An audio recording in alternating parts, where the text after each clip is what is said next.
Good afternoon, ladies and gentlemen. My name is Ian Proud. I am the Peacemonger. Today is Monday, the 9th of February in the afternoon. I'm delighted to welcome onto the show Scott Horton of the Scott Horton Show, a regular radio and podcast. He's also the director of the Libertarian Institute, the editorial director at antiwar.com. He's recently started up his own foreign policy academy, Foreign Policy and Freedom Academy, and critically, he wrote the acclaimed book, among many books that he's written, Provoked, how Washington provoked the new Cold War against Russia and the catastrophe in Ukraine. So, frankly, a super impressive CV. I'm delighted, Scott, to welcome you onto the show. Thank you very much for having me. I appreciate it. I wanted to start, if I may, on your book about the essentially about the origins of the current crisis over Russia and Ukraine. What prompted you to write that, and what is your central thesis? I mean, it's kind of there's clues in the title of the book, of course, but be good to hear directly from you. Yeah. Well, wait, I guess the thing of it is that I've been doing this radio show for a very long time and working for antiwar.com for a very long time. And so we covered the Orange Revolution in 2004, for example, and all of these things. So in a way, in just covering these things very closely, I've sort of lived through this all, much of this. Um, the end of the Cold War and the fall of the Soviet Union was a very big deal, and I was very interested in it even when I was 14, 15 years old when all that stuff was happening then. And I was very interested in what the shape of the 21st century would be all through that 1990s era with the year 2000 looming, and what's it going to be like after that? And what's the shape of things to come, you know? And so I got to a point in, I guess, probably early Trump years, or even, yeah, somewhere around there, probably at least, maybe late Obama years, early Trump years, where I thought, just like with the Middle East, I figured that I actually have sort of one long story to tell here where these things all have to do with each other. And in many cases, one intervention causes the next, which causes the next, which excuses the next, which is the reason why we got to do another one. And all of these kinds of things. The self-licking ice cream cone, as the GIs called it in Vietnam. The same applies not just to the army, but the entire empire. And so, like with my thesis about blowback in the Middle East in my book, Enough Already, I there were a few, just in the timeline in my head. Once I got enough of the puzzle pieces filled in that I thought I can really tell this story all the way through, then that's the same kind of thing that I did here. And so there came a point, I've been friends for a long time with Ray McGovern, who was the former chief of the Soviet division of the CIA, an analyst, not an operator, and he's been a great anti-war guy this whole century long. And I interviewed him for a very long time about all these issues. And I think at one point I said to him, okay, so during H.W. Bush, they said this, but they did that. And then during Bill Clinton, then you could like chalk up this, this, and this. Those are pretty bad. And then W. Bush, of course, he did the following nine things. And then Barack Obama. And I remember having Ray and a few other people. I'm not sure Mearsheimer, but Lyle Goldstein is another who I kind of just rehearsed the short version for him. And he's like, yeah, that's right. That is what America did. And it's, if you have the critical take, then you'll be honest enough to see the truth that this is actually what happened. If you're not just trying to excuse it all, then you can see how they pressed their luck and it blew up in their face, just like even the expanders themselves predicted, not just those who opposed the expansion of the empire into Eastern Europe, but even those who advocated for it said, well, of course, we have to do it very carefully so this doesn't end up in a war with Russia over the fate of Ukraine. I mean, they were saying this back in the Bill Clinton years. So they knew what they were doing, but in one sense, they knew what was going to happen, but not they were any good at, at doing what they did to avoid those likely consequences, And so they screwed everything up.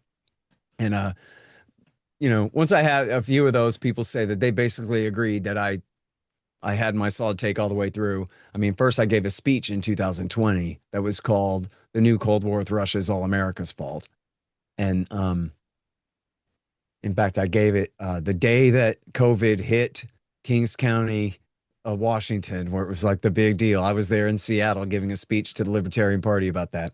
And then that speech ended up becoming the core of the book.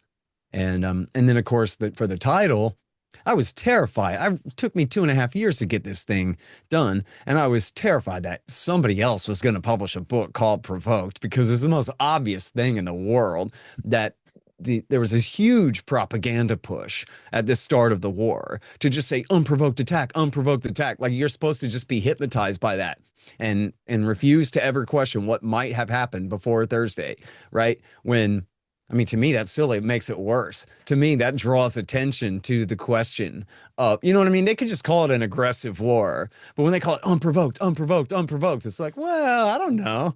Well, what might you guys have done to provoke this thing becomes the obvious question, you know?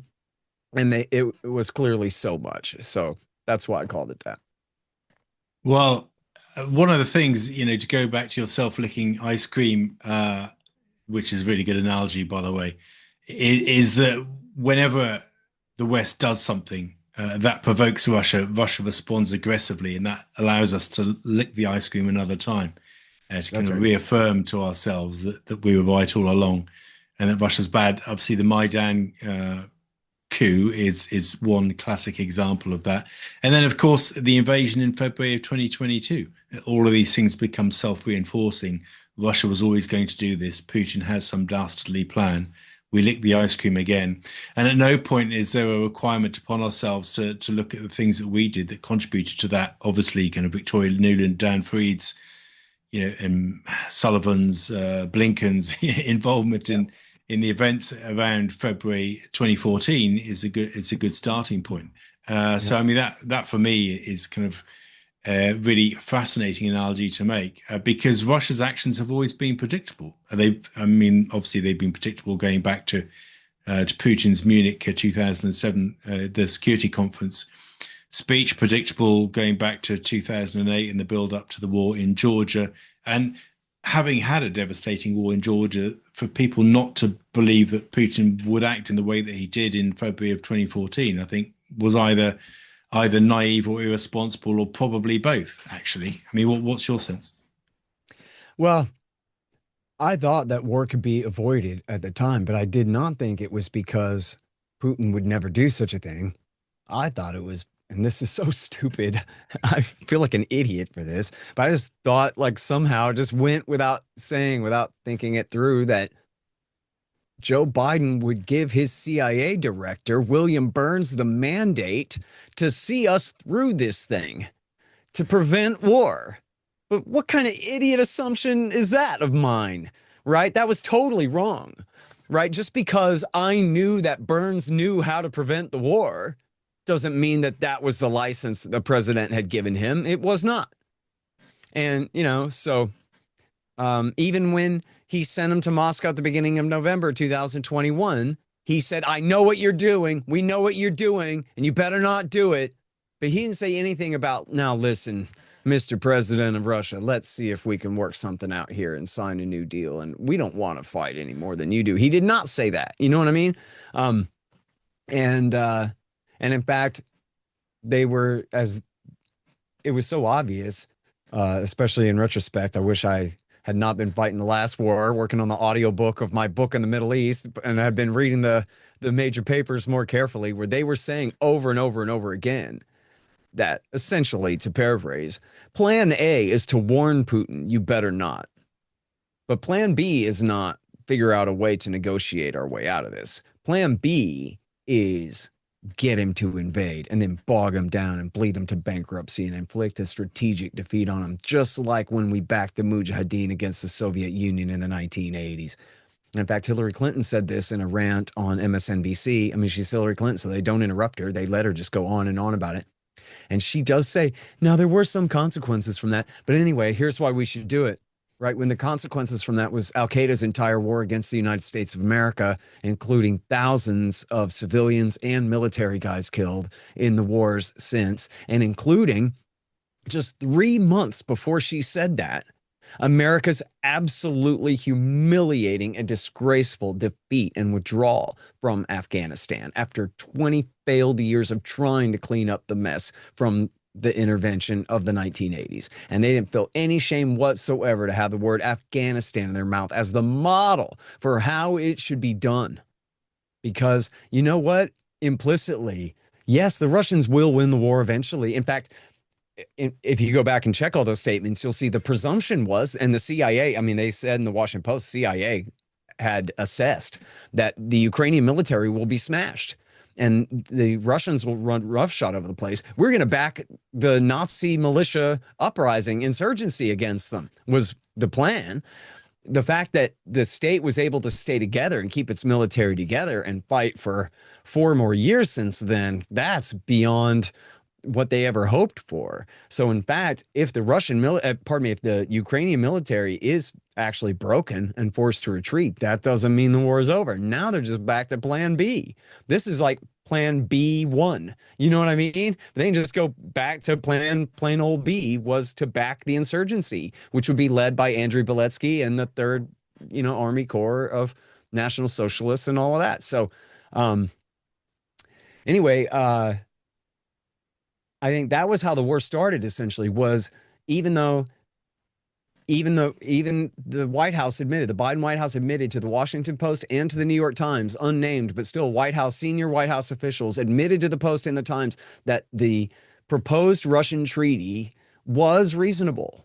And it didn't mean that they should have just signed on the bottom line, but it absolutely could have been a real basis for negotiation. Yet they never were willing to negotiate over that treaty at all. They would say, well, we'll talk with you about the missiles, and then never make the appointment to talk with them about the missiles. And the rest of that, they just shined them on. And because they wanted the war to happen. In fact, I have a quote in the book of Vladimir Putin saying, and I'm paraphrasing here, but essentially very close to, I think that they're setting up a trap for us, that they're trying to give us no choice but to invade. And then, but in that, they might leave us no choice but to invade.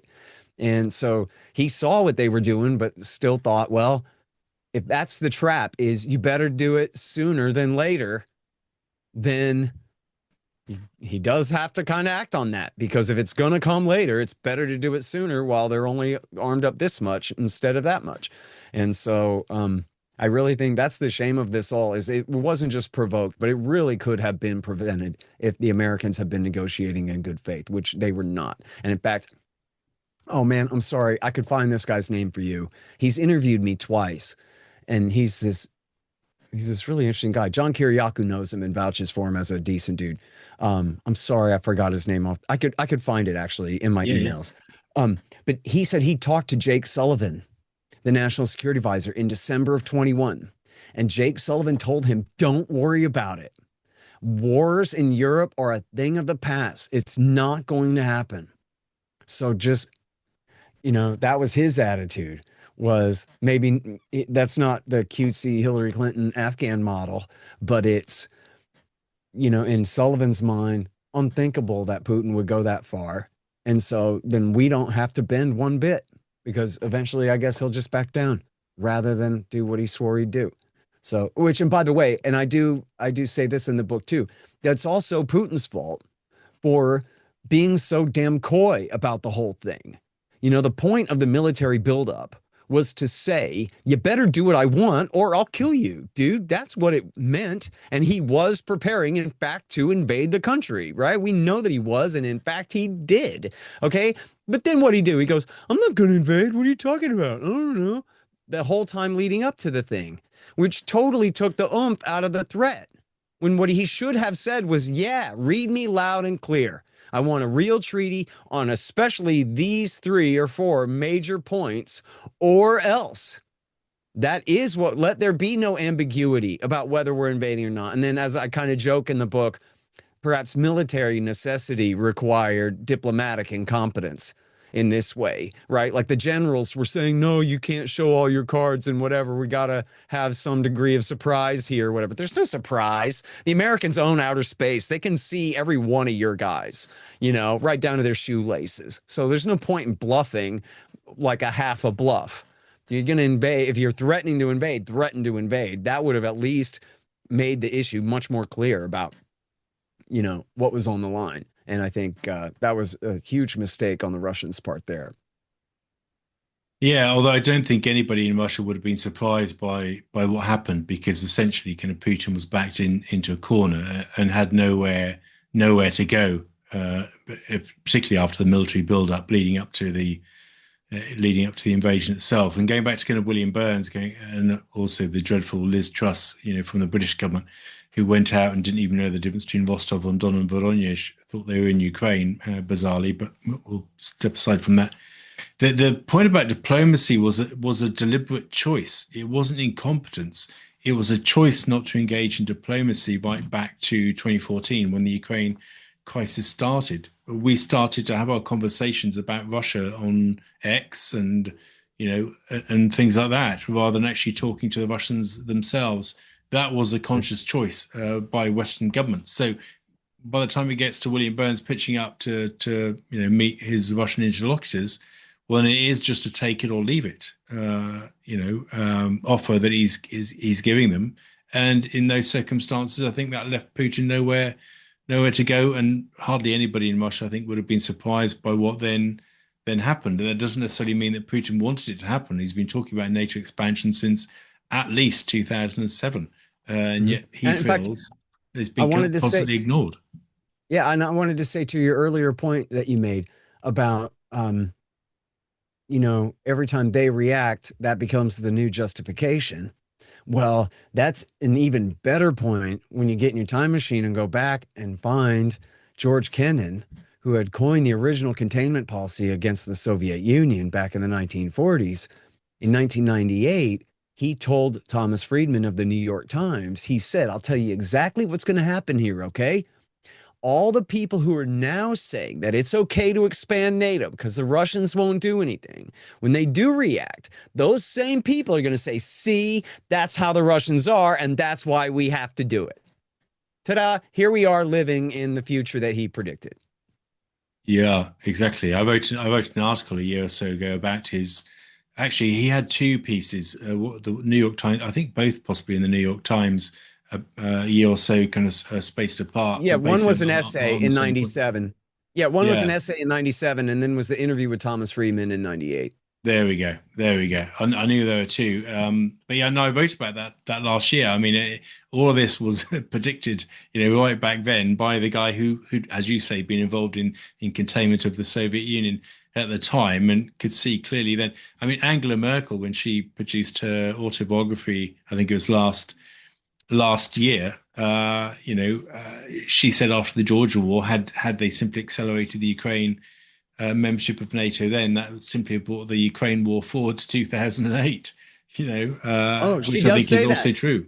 Yeah, yeah, Is no, that she said right? that. Yeah, yeah, she Yeah, said it that's in an great. interview with Katya Adler of the BBC when she's giving an Oh, interview to talk about her autobiography. She yeah, could said, you "Yeah, send me that? I'm sorry, I don't know what I did with my pen. I'll Could send you you a maybe link just to send me that the link later? interview." Uh-huh. That'd be Uh, greght. yeah, it's Thank a you. BBC interview, but she said actually war would have happened sooner, and Of course. Yeah. all those people who say, well, sanctions, we should have had more sanctions, right in 2014. Again, that simply would have brought forward the economic crisis that Europe is facing Yeah. today. But when I bring it back, I mean, the thesis that I use is that actually US and of course European leaders are caught between war or peace, to riff off Leo Tolstoy's kind of famous novel. We don't want war and we don't want peace with the Russians. We're not prepared to commit our own militaries. We're happy for the Ukrainians to let their children die in a war against Russia, but we won't commit ours because we don't want nuclear war. So we don't want war. We don't want us to fight a war. We're happy for other people to fight a war, but we don't want peace either because we refuse to talk to the Russians because we hate them and we think they're nasty and they're always going to do this, the self-licking sort of ice cream cone. So we're stuck in the middle, this horrible no man's land where only Ukraine and increasingly actually European citizens and Russian citizens are the ones that suffer while, people in Washington, Jake Sullivan's of this world and so on, sit back and say it's all Putin's fault. I mean, that is we either need to commit to one or the other, peace or war. I mean, preferably peace. Right. Yeah. Um, yeah, it's certainly true. And I'm sorry I forgot the brilliant thing I was just about to say. I'm not that brilliant. Um, I had a great response to that, whatever it was. That's okay. But to go back to your earlier point on sort of the Biden administration, William Burns, and so on, and actually the point you made, right at the start about you move from one crisis to another crisis.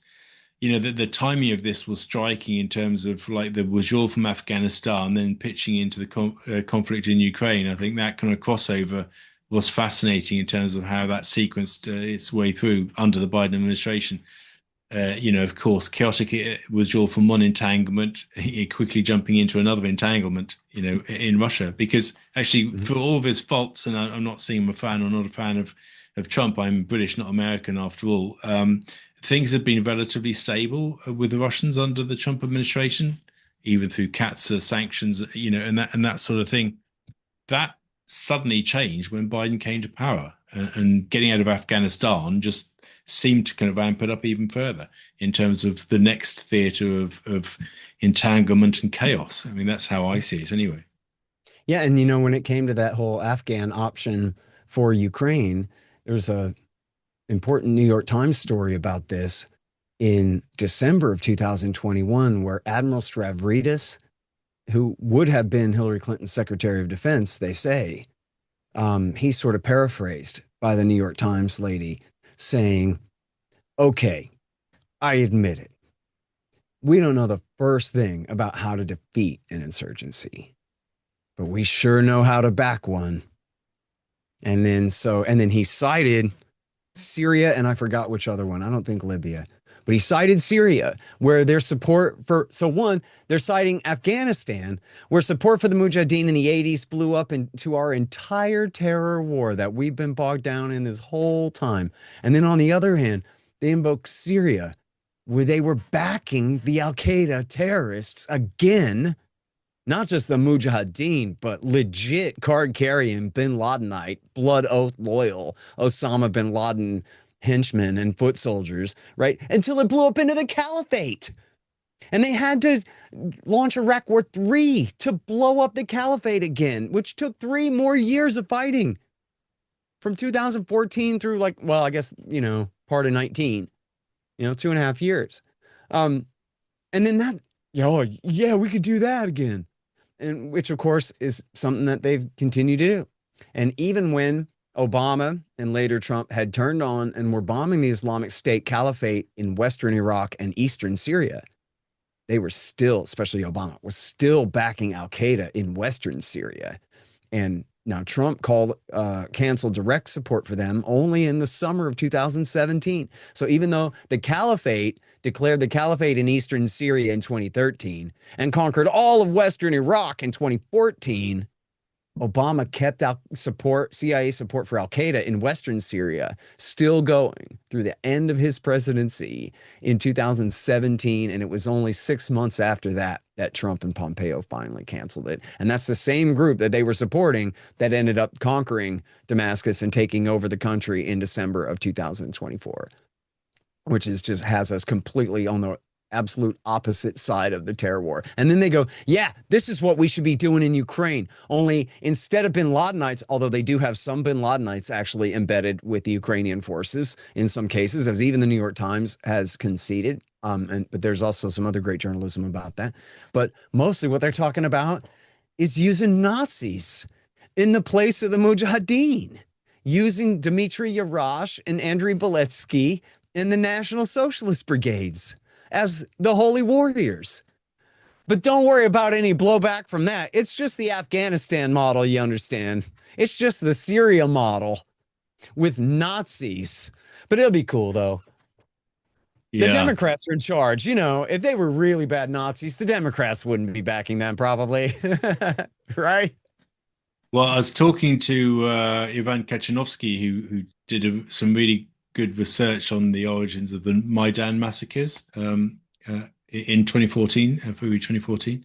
And he said that Dmitry Yarosh actually threatened to kind of hang Zelensky from a tree in the center of Okay. Kiev if he agreed Yep. to to devolve powers to the Donbass, which was a key requirement of the Minsk agreement.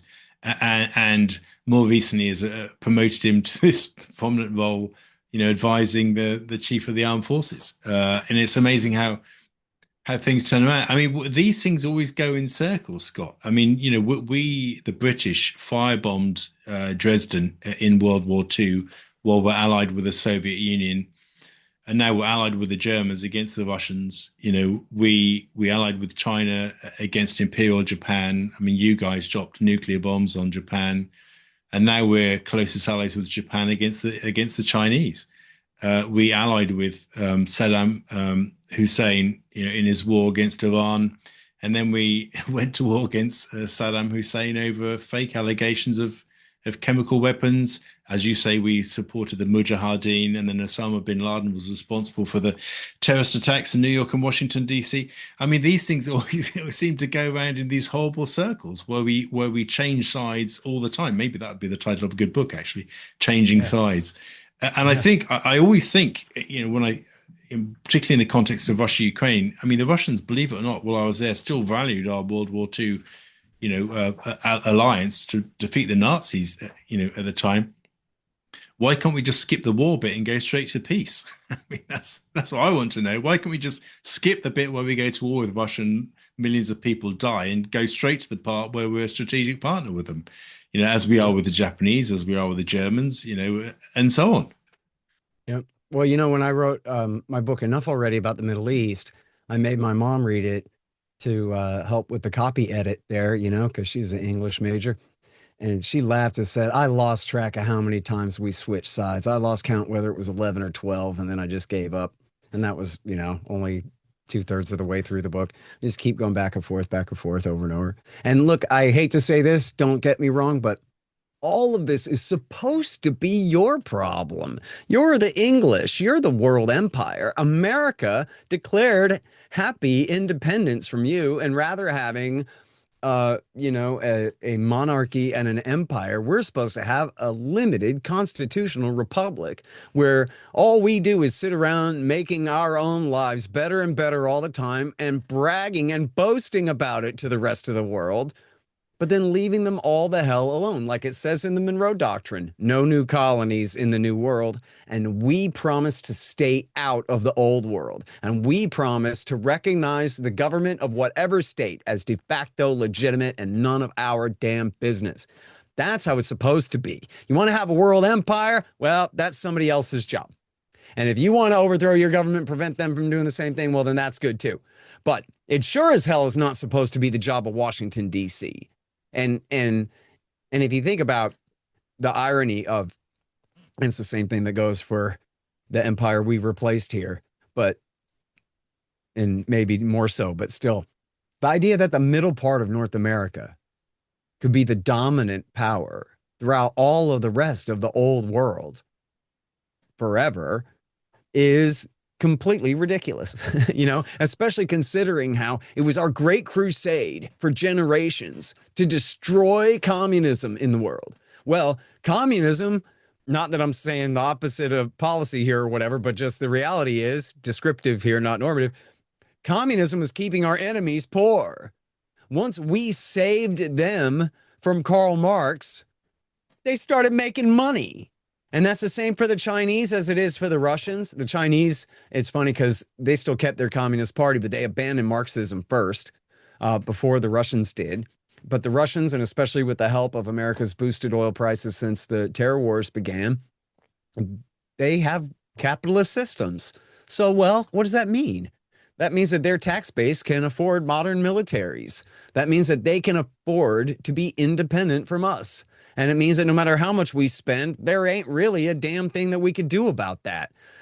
So then, next step is, so we should stop trying because that's stupid. What are we doing? I debated Wesley Clark, and he says, no, no, no. Like we're talking about, the war in Ukraine shows that we were right, that this is how bad Russia is, and this is why we have to contain them. And I'm like, no, I told him, actually, General, because I know the history of it, because I wrote the book on it. You were right the first time when you opposed NATO expansion back in the 1990s. And it was the Secretary of Defense, William Perry, the Chairman of the Joint Chiefs of Staff, John Shalikashvili, and the Chief of the Joint Staff, at then three-star General Wesley Clark, who told Bill Clinton, man, this is a bad idea. So it was the Pentagon for peace, as I joke in the book, the PFP. It was the Pentagon for peace, while it was all the diplomats who wanted to, spread the empire further east into Eastern Europe. When Wesley Clark back then recognized the danger. And then I'm saying, listen, your warning proved correct. Now you're concluding the opposite, other than that you were right? What? Why? That makes no sense. Well, I know the brilliant thing I was going to say before. It's not that brilliant, but I know what it was. It was that the reason that we can't work with Russia in this way, as you were describing, is because if you take the historical comparison, where, sorry, this takes too long, but I'll try to say it fast. At the end of World War I, the narrative here in the United States, of course, is that because America intervened on the side of Britain and France, they whooped the Germans so badly, stripping them of their outlying territories and putting the war reparations on them and humiliating them with the permanent blockade after the war and all of that, killing them, that was what laid the fertile ground. All those corpses laid the fertile ground for the rise of the Nazi Party and German vengeance in the form of Adolf Hitler and the Second World War, which began, of course, when he was trying to take back a German city in Poland, right? And so the idea was then, as they teach it here, I don't know what they tell you guys, as they teach it here in government school, at least in my day, is that, well, America learned the lesson from that, to not be like the British and French, who are just jerks and willing to conquer their next door neighbors, not even colonize the global South, but try to colonize Germany next door and that kind of thing. Of course, it's going to blow up in your face. So instead, America befriended the Germans and the Japanese after we whooped them, because we're good sports. And we helped them up. We helped rebuild them. We helped give them a nice rule of law and a capitalist system. And they were our friends, and it was all good. And so at the end of the Cold War, you have Bush administration officials, Bush Sr., that is, and then Bill Clinton administration officials who invoked that same cliche, the lessons of Versailles. Be a good sport to your defeated enemy. Don't kick them while they're down, because that'll end up blowing up in your face, man. Think long term. We know this. This is the only thing the establishment learned from the 20th century, other than we should have started World War II earlier or something like that. But anyway, the thing of it is, you can see the difference here, right? Is that after the Second World War, not only did we have American troops occupying West Germany and Japan, we also had Joe Stalin's commie USSR to hold over their head and tell them, oh, you'd prefer to be dominated by Joe Stalin and his viceroy instead of ours. And the Germans and the Japanese, of course, decided that actually we prefer to be occupied by Americans than Russians at this time. Thank you very much. And so we had this huge incentive for them to stay in our camp during that whole time. Well, at the end of the Cold War, we just did not have that, right? So they said sportsman-like things to the Russians. But when it came to the question of, are we really going to help them build a sound economy and a real constitutional republic, the kind of thing, make the mistake we made with China by helping them get rich? We don't want to do that. We want to keep them down. And they said that to each other and themselves. Jeffrey Sachs, who was part of the team that was sent over there to help rebuild Russia, said he thought that the lack of government support for his plans, he interpreted, whether you agree with his plans or not, he interpreted that, I think rightly, right? At least, the word was in the wind that we hate the Russians, man, not just the communists. We don't want to help these people. And they weren't looking at it like, yeah, but in 40 years from now, they're going to love us and they're going to remember how good to them we were in the 1990s. No, we don't care about that. What we care about is that it makes no sense for us to help them back up onto their feet when they could just challenge us and be rivals for power again, because we do not pawn their capital city. We don't have troops there, and we don't have a commie regime to threaten them with. So they have no reason to just allow themselves to be totally taken over by us. We can keep their president as drunk as we can for a little while, but that's not going to last. So why rebuild a state that will be independent from our empire? Let's not. And then, so that was a deliberate decision not to do that. And then, of course, as even William Perry, Clinton's Secretary of Defense, said, guess what? The Russians picked up on that attitude that We don't like you. In fact, I have a great anecdote. It's hearsay, but I like it. My friend Gene Epstein was friends with a guy named Jude Wanniski, who I interviewed one time back before he died. And he was a former neoconservative, that is, a Trotskyioid who became a right-wing Reaganite warmonger, but was more of like a monetarist, Mm. money theorist type than a real interventionist. But that was sort of his role within the neocon movement at that time. But at the end of the Cold War, Jude Wanniski became a paleocon.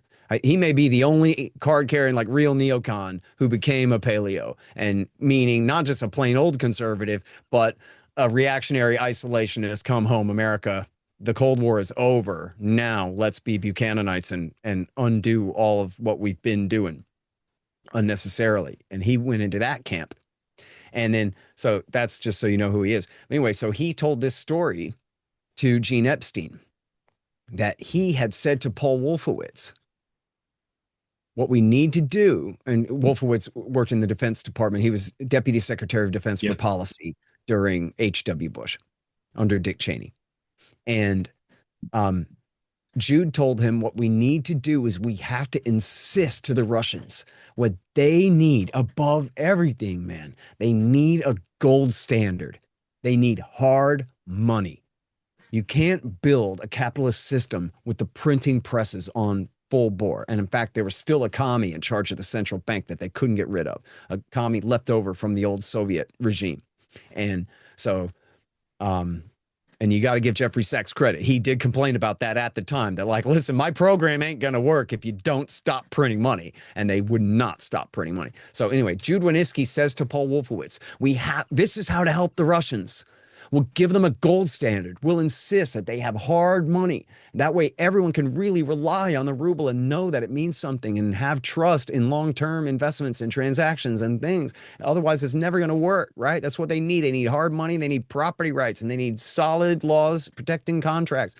And Paul Wolfowitz said, F the Russians. We hate them. We don't want to help them. We don't want to encourage them to have a sound monetary system. And on and on. The last thing in the world we want to do is heed the lessons of Versailles. We want to rub their face in S here. We hate their guts. And then, so yeah, guess what? Now we've got this horrific war that's cost all sides hundreds of billions of dollars and killed hundreds of thousands of people and has set back Russian, Western European relations another 200 years or whatever it is, however this plays out in the long term. I mean, this is a big one going down in the history books from now on, man, just like those other big ones that you think about from the history books. That time that the entire West waged this proxy war with and through Ukraine against Russia. Holy crap, man. What a blunder.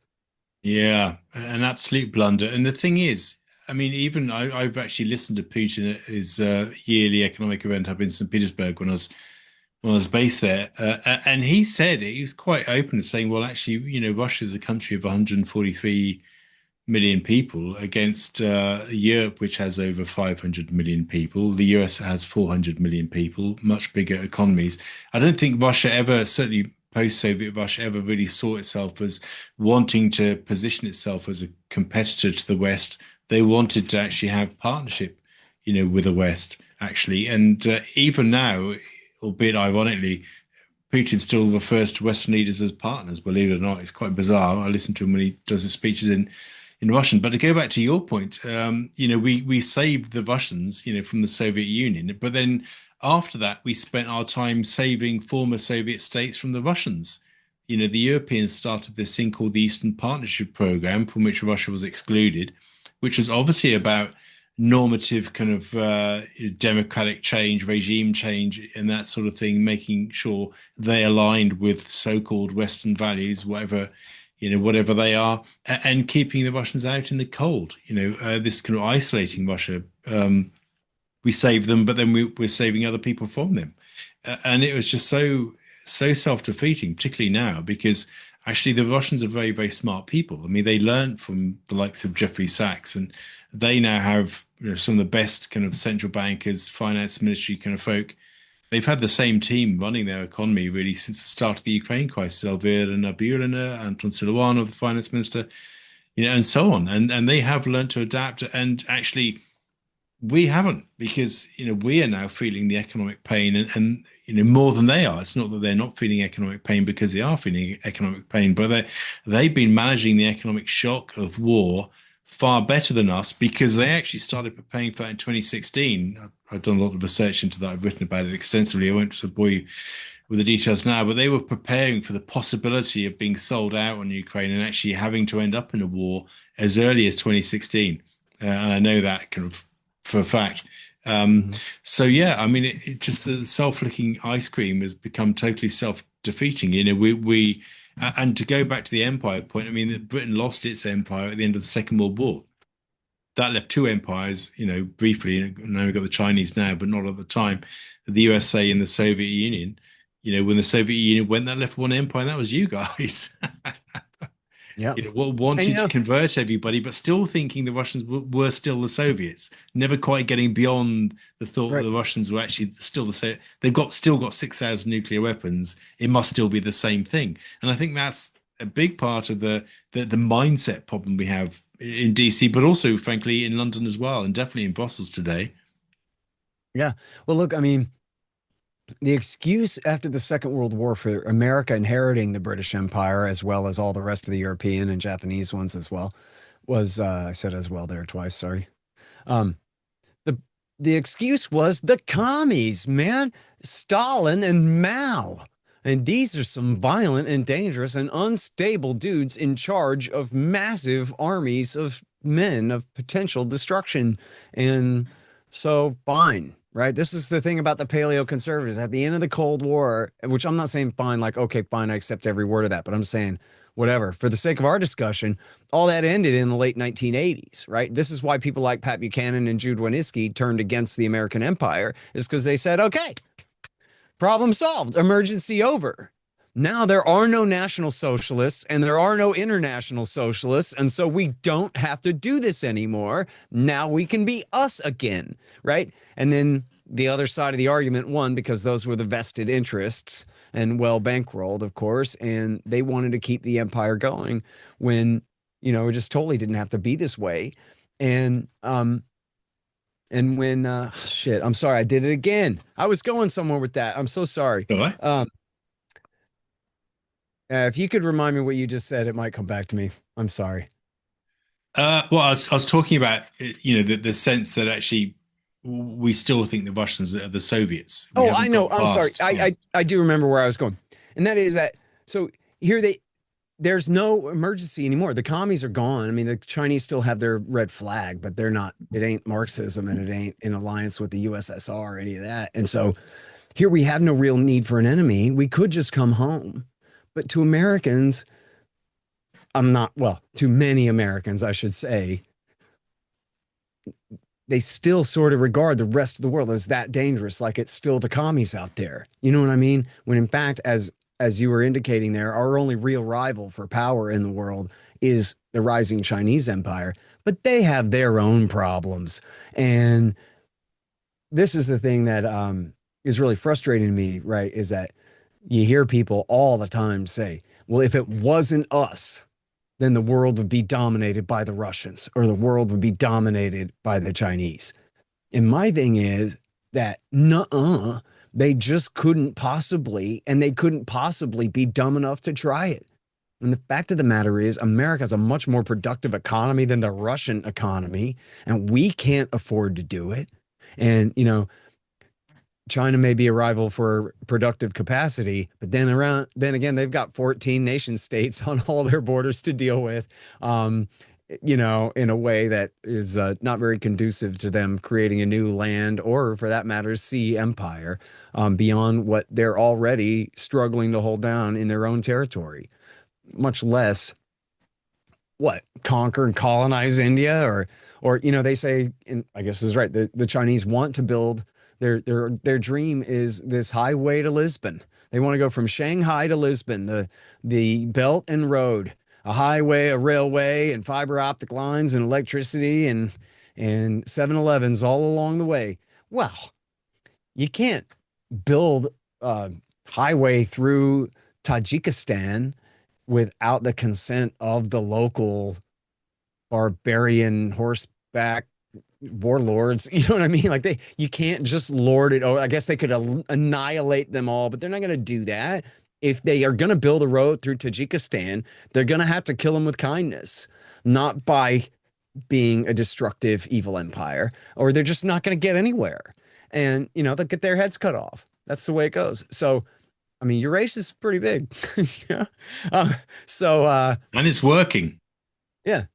Yeah, exactly. So that's the whole thing is they've learned the lesson that why would they be George W. Bush and Barack Obama and blow their own country's brains out when they could just be businessmen and send guys with briefcases to grease palms, extract resources, and then turn them into finished goods and sell them at a tidy profit. I mean, what's the point of being, especially in this day and age? Someone might have told W. Bush, hey, stupid, your father should have given this up back 12 years ago. You're not supposed to be tripling down right now. You're supposed to be conserving what we got instead of blowing our whole wad, and we would all be in a so much better position today. And that Chairman Xi, he may be a mean SOB, but I just can't believe he's as stupid as George W. Bush and is willing to drive his nation off a cliff into a bottomless pit. Why? How could he possibly be as inept as America's leaders? There's no way.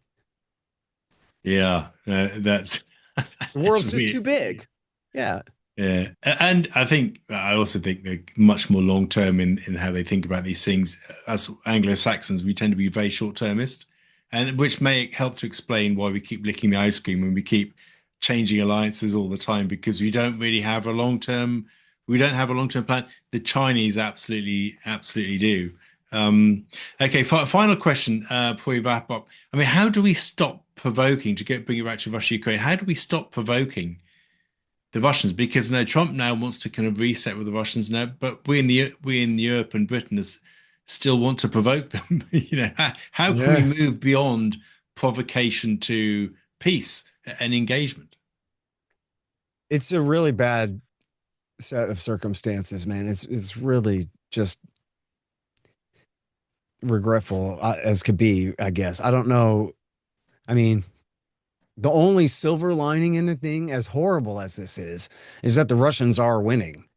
If they weren't, we could be in danger of a real escalation to war between the Russian Federation and the NATO alliance and even nuclear war, right? Like the whole danger that, oh my God, Russia might resort to nukes depended on them even thinking for a moment that they might need them, right? Whereas at least now we know they know that they don't need nukes to get what they want in Ukraine.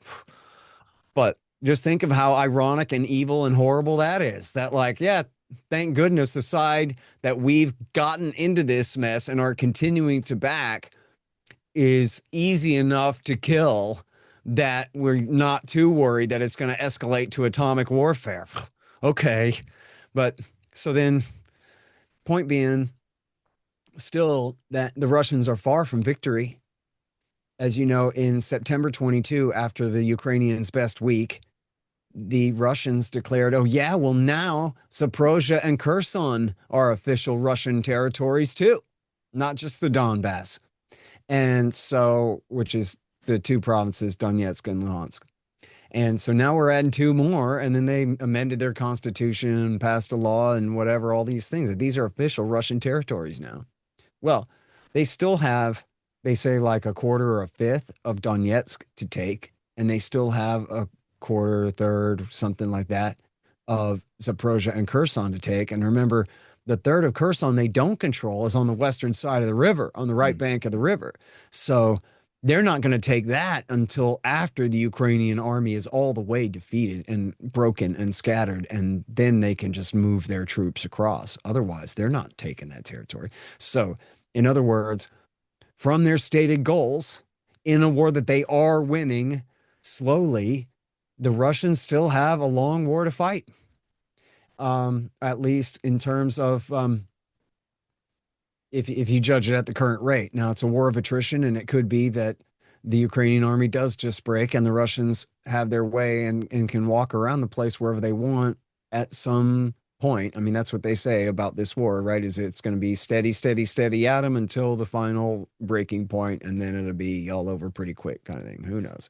Yeah. Um, but I think, all the critics who say that really have been surprised that it's been 4 years and American weapons, especially, and Western money have kept Ukraine in the game this whole time. And so here Trump comes in, sworn in a year ago for his second term, and he's sincere about wanting to end it, but he just can't because he just got plopped right into the wrong time period here to call a halt to the conflict that his predecessor got started. And there are no, and see, not only are the Russians winning, but slowly and short of their goals, but the Ukrainians are losing slowly and still stand on a lot of territory that the Russians claim. And they don't want to turn around and leave. At least their leaders don't. There are 250,000 deserters who might beg to differ. But as far as the regime goes and the conscripts on the lines, they're holding the line. They don't want to turn around and walk away from territory where they still stand. So the only thing Trump could really do to force it into the war now would be to tell Ukraine, sorry, we truly are now cutting off all aid. Even if the Europeans pay for it all, you're not getting any more equipment from us. You're not getting any more intel from us. You're not getting any more firing assistance from us. We are done. We are gone. That is it. You guys are screwed. And then leave them high and dry to be slaughtered without assistance, right? So this is like the famous Henry Kissinger saying about to be America's enemy is dangerous, but to be our friend is fatal, which means not just that we'll turn on an ally like the French or whatever, something like that, but that we will back a group against another group or against a nation state or something. And then when we change our mind, we'll just leave you high and dry and not care what happens. And I think Kissinger was talking about the Kurds at the time when they were in the middle of betraying them in the Ford years. For one of the many times they betrayed various Kurdish groups back then. Or maybe he was talking about the Hmong tribesmen in Vietnam. I forget. But anyway, we're always betraying somebody. So this would be the height of that, right? This would be equivalent to, like, imagine backing the Palestinians against the Israelis, just enough to keep them in the fight long enough to get more and more and more of them killed. And then telling them, okay, and then pulling all support and letting the Israelis come and finish them off, right? Like, that's what we're doing here. In that case, we were backing the overlords, the invaders. And so telling Netanyahu to call it off is different and much more politically palatable, despite all the lobby pressure, whatever. Still, we're calling the bully off of his victim. Right here, we promised the victim the moon, and now we're going to leave them high and dry to, the great stab in the back. And as you know about National Socialists from history, they love a good stab in the back story. And here it is true, right? Like, this is nothing but a gigantic bay of pigs, right? Where we support this group in violent conflict that they cannot possibly win, and then to sit back and watch them all get killed. And so, yeah. But again, slowly and with no real way to solve it. And you hear the proposals for solving it all include the Ukrainians will not go along. They won't even pretend to begin to go along with any sort of land swap or any kind of pseudo recognition of Russian sovereignty in the East or anything like that, at the very least, until they get solid security guarantees from America and Europe that the next time they get in a war with Russia, then we'll come and protect them, even though we won't intervene now beyond the cursory. We're not putting our troops in there. But next time we will. Oh, next time we got your back. That's the promise that they're holding out for, which everybody should know on the face of it. One, we won't really protect them. But two, that was one of the major sticking points that caused the war in the first place, was the promise of their at least de facto integration into our NATO military alliance and the threat that that posed to Russia. So they know that the Russians aren't going to give into that. But the Americans cannot talk the Ukrainians out of insisting it. And so here we are. If we had this same conversation 2 years from now, I wouldn't be surprised, quite frankly. And it's terrible. Yeah, it's terrible. And actually, it's a really profound insight, albeit a depressing insight, when you said that the only silver lining is the Russians are winning because the alternative is nuclear war. I mean, I think that's spot on, chilling, but absolutely accurate. Yeah, and I Very much. agree. And for the Russians, I don't think it's about territory anyway. They're bleeding us dry. That they flipped it around, and Good point. Yeah. they're bleeding us dry now, particularly in Europe, less so in the US, but Europe and Britain. But anyway, Scott Horton, that has been an absolutely fascinating discussion. How can people catch up on the stuff that you do? Um, Thanks very much. I appreciate you having me on. The easiest thing to do is just follow me on Twitter, X there. I'm at Scott Horton Show. And you can find all my links there in my bio. The Academy, the Institute, antiwar.com, the show. I have two shows actually. Provoked with Daryl Cooper is my second show. I sometimes forget to say that. But you can find all that stuff there in my bio on x.com/Scott Horton Show. Great. Thanks so much, Scott. It's been honestly a real privilege and pleasure to talk to you today. And for everybody watching, I hope you found it as thought-provoking as I certainly have. Please do like and subscribe if you getting something out of these shows. You want to promote more peacemongering around the world, and do comment and add any questions in the chat.